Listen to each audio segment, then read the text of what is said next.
Raise your hand if you've ever looked at your bank account and felt a tiny wave of panic. Yeah, same. It feels like everyone else got the instruction manual for money, and you missed the distribution day. But here's the truth.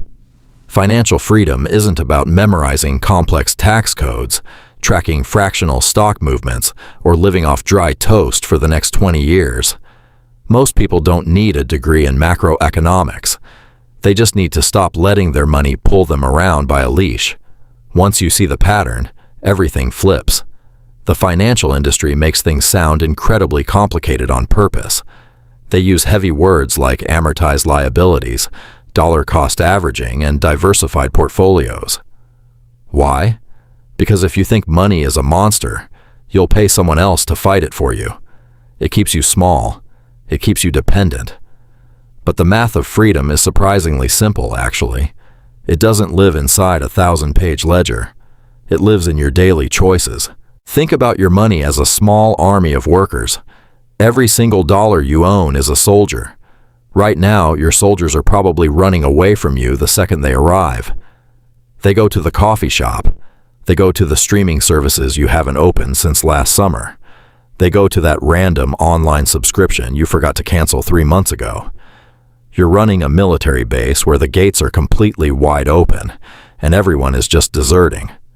Researchers say the average person leaks hundreds of dollars every month to things they don't even care about. It's called passive bleeding. A $5 app here, a $10 shipping fee there, a $20 dinner upgrade you didn't really want, but accepted because you were tired. None of these individual choices feel like a crisis. But when you add them up over a year, it's a massive hemorrhage. It's the difference between building a life of freedom or staying locked inside the paycheck cycle forever. So let's run a simple 48-hour audit. Stop trying to plan out the next 30 years of your life today. That's too big. That causes the panic to freeze you in place. Instead, look back at your last 30 days. Print out the bank statement or open the app. Grab a pen. You're looking for just 3 numbers. Number 1 is your survival floor.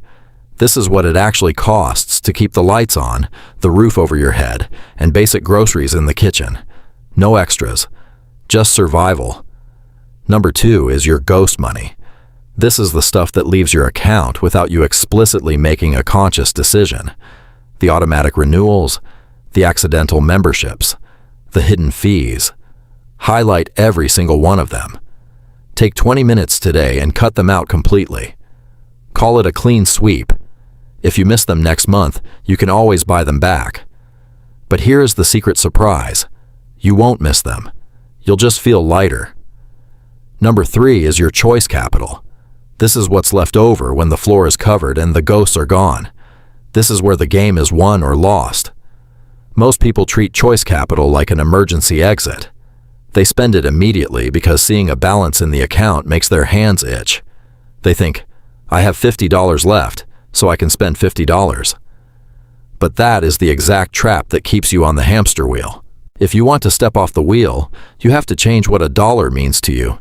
A dollar isn't a token you exchange for a temporary dopamine hit at a store.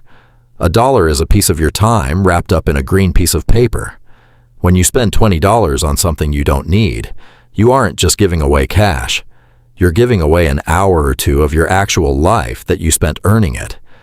You are trading your mortal time for plastic objects. When you look at it that way, everything changes. Saving money isn't an act of deprivation. It's an act of deep self-respect. It's you telling the world that your future freedom is worth significantly more than a temporary trend or a quick fast food meal. Every time you hold onto a dollar instead of throwing it at a random distraction, you buy back a small slice of your independence. You tell the system that you own your time. So how do we fix the system? We build 3 basic buckets. Don't open 20 different accounts or try to master a complex spreadsheet with 50 color-coded categories. That's too much friction. If a system is hard to maintain, you will abandon it within 2 weeks. We need it to be so simple that you could explain it to a 5-year-old. 3 buckets. That's it. Bucket 1 is your foundation. Bucket 2 is your leverage. Bucket 3 is your life. The foundation bucket is your peace of mind. It holds exactly 1 to 3 months of your survival floor numbers. This money does not move. It does not go into the stock market. It does not get touched because a cool vacation popped up on your feed. It sits there quietly in the dark. Its only job is to destroy anxiety. When you have a foundation bucket, a flat tire isn't a tragedy anymore. It's just an annoying afternoon. An unexpected bill doesn't break your week. It's just a line item. The leverage bucket is where your soldiers go to work. This is the money you use to buy assets that grow over time. It could be an index fund, a retirement account, or even books and tools that teach you a high-value skill. This bucket is how you break the linear connection between your time and your income. Right now, if you stop working, you stop earning. That's a vulnerable position to be in. The leverage bucket builds an engine that runs while you sleep. The life bucket is for everything else. This is your guilt-free spending money, the dinners with your friends, the hobbies, the shoes you've been looking at for a month. The key here is boundaries. When the life bucket is empty for the month, you stop spending. No dipping into the foundation, no stealing from the leverage bucket. You just wait until the next month refreshes. This lets you enjoy your life completely free of financial guilt because you know the back end is fully secure. It sounds almost too simple to work, doesn't it? But complexity is usually just a hiding place for people who are scared to look at their reality.